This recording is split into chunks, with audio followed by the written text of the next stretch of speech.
शेर अकेला किसी मजबूरी के कारण नहीं रहता, बल्कि वो अपनी चॉइस से अकेला रहता है। इस दुनिया के ज्यादातर हाईली सक्सेसफुल लोग इंट्रोवर्ट हैं। इंट्रोवर्ट यानी कि वो लोग जिन्हें अकेले रहना पसंद होता है, जो लोगों में जाना पसंद नहीं करते।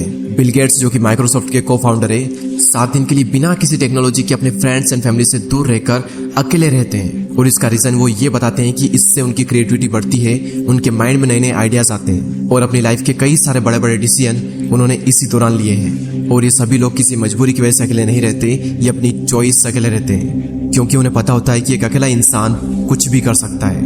अकेले रहने के 4 ऐसे फायदे मैं आपको बताऊंगा जिन्हें समझने के बाद में आप भी अकेले रहना पसंद करोगे। पहला पॉइंट है बूस्ट क्रिएटिविटी। निकोला टेस्ला जो कि एक महान वैज्ञानिक रह चुके हैं, जिसकी वजह से हमारे घर में इलेक्ट्रिसिटी आ रही है, जिनकी वजह से आज हम इतनी गर्मी में एसी एंड कूलर की हवा ले रहे हैं, जिन्होंने 300 से भी ज्यादा इन्वेंशन किए हैं। उनका कहना यह है कि be alone that is the secret of invention, be alone that is when ideas are born. अकेले रहो क्योंकि यही वो समय है जहाँ पर आइडियाज पनपते हैं। अकेले रहो क्योंकि यही वो टाइम है जब इन्वेंशन होते हैं। निकोला टेस्ला जब खोज कर रहे थे तो उनके पास कोई भी ज्यादा बड़ी टीम नहीं थी। उन्होंने ज्यादातर जो इन्वेंशन है वो अकेले रहकर अपनी लैब में किए।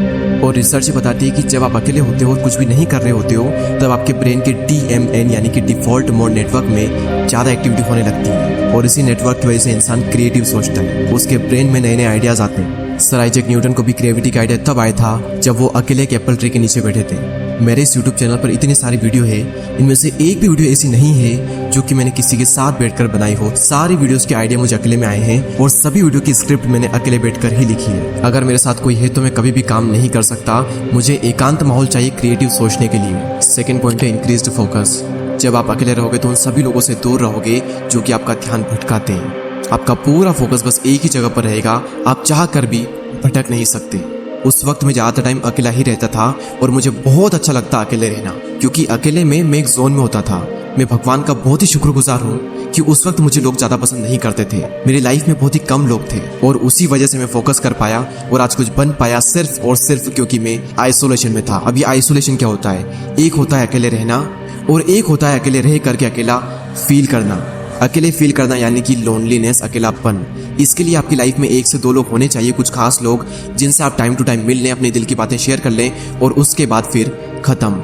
और एक होता है अकेले रहना यानी कि आइसोलेशन, जहाँ पर आपका focus, creativity and productivity next level पर होती है। आइडियाज आते हैं, हम ग्रो करते हैं, अपनी क्षमताओं का पूरा इस्तेमाल करते हैं। और यही हुआ मेरे साथ जब मैं आइसोलेशन में चला गया। तीसरा सबसे बड़ा फायदा सेल्फ अवेयरनेस। आप खुद को जान पाते हो। दोस्तों, एक बार मैं खाना खाने के बाद वॉक पर जा रहा था। रास्ता काफ़ी लंबा था, आधा रास्ता बीत गया। उसके बाद मैंने अपने एक फ्रेंड को कॉल किया और जब मैंने कॉल किया, जब मैं बातों में लग गया, मुझे पता ही नहीं चला कि कब रास्ता ख़त्म हो गया और कब मैं रिटर्न घर पर आ गया। यानी कि अगर हम किसी के साथ में हो तो हमारा कितना ही टाइम निकल जाता है हमें पता भी नहीं चलता।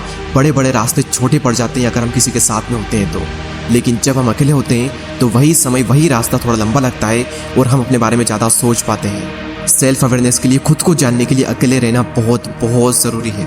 और अगर आपको ये लगता है कि आप सेल्फ अवेयर हो, आप खुद को बहुत ही अच्छे तरीके से जानते हो, तो आप सभी लोग ये बात जान लो कि 5000 ऐसे लोग थे जिनको ये लगता था कि वो सेल्फ अवेयर हैं, लेकिन जब उनका सेल्फ अवेयरनेस का टेस्ट किया गया तो उनमें से सिर्फ 10 से 15% ऐसे लोग थे जो कि सेल्फ अवेयर थे, जिन्हें अपना पेशन पता था, जिन्हें अपनी स्ट्रेंथ पता थी, जिन्हें अपनी वीकनेसेस पता थी। बाकी लोगों के अंदर सारी चीजें हैं लेकिन उन्हें पता कुछ भी नहीं है। तो अकेले समय बिताओ और खुद को जानो, क्योंकि जो पूरी दुनिया को जानने में लगा रहता है वो किसी को भी नहीं जान पाता, लेकिन जो खुद को जान लेता है वो सभी को जान लेता है। नेक्स्ट पॉइंट यहाँ पर आता है मास्टर योर इमोशन।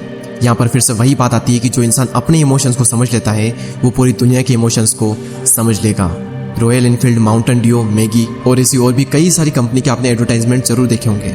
ये सभी कंपनी जब भी ऐड करती है तो ये कभी भी अपने प्रोडक्ट के बारे में बात नहीं करती है। वो ये नहीं बताती कि इनके अंदर क्या क्या इंग्रेडिएंट्स है, क्या क्या स्पेसिफिकेशन है, इसका टेस्ट कैसा है। उनका सिर्फ एक मकसद होता है कि उस एड को वो लोगों के इमोशन के साथ में कनेक्ट कर दे, क्योंकि उन्हें पता है कि लोग इमोशनली ज़्यादा कनेक्ट होते हैं। अब सवाल यहाँ पर ये आता है कि ये जो मार्केटिंग कंपनीज है ये लोगों के इमोशन को समझ कैसे पाते हैं? सिंपल सा तरीका है कि ये लोग पहले खुद के इमोशन को समझते हैं, उसके बाद ये पूरी दुनिया के इमोशन को समझ जाते हैं। तो इन फ्यूचर में अगर आपको लोगों को इन्फ्लुएंस करना हो या फिर आपका कुछ भी ऐसा काम हो जहाँ पर आपको लोगों को इमोशनली कनेक्टेड करना हो, तो आपको खुद के इमोशन को मास्टर करना बहुत ज़रूरी है। और खुद के इमोशन को समझने के लिए आपको पहले खुद को समझना होगा और खुद को समझने के लिए आपको अकेले रहना ही होगा। तो इसीलिए अकेले रहें, एकांत में रहें और अपनी पूरी आत्मा एक काम में डाल दो। एक दिन लोग आपसे मिलने को तरस जाएंगे। दोस्तों इस वीडियो में इतना ही। अगर आपको ये वीडियो अच्छी लगती है तो लाइक करें एंड चैनल को सब्सक्राइब करके बेल आइकन को प्रेस करें। मैं आपसे मिलूंगा अगले वीडियो में, तब तक के लिए जय हिंद, जय भारत।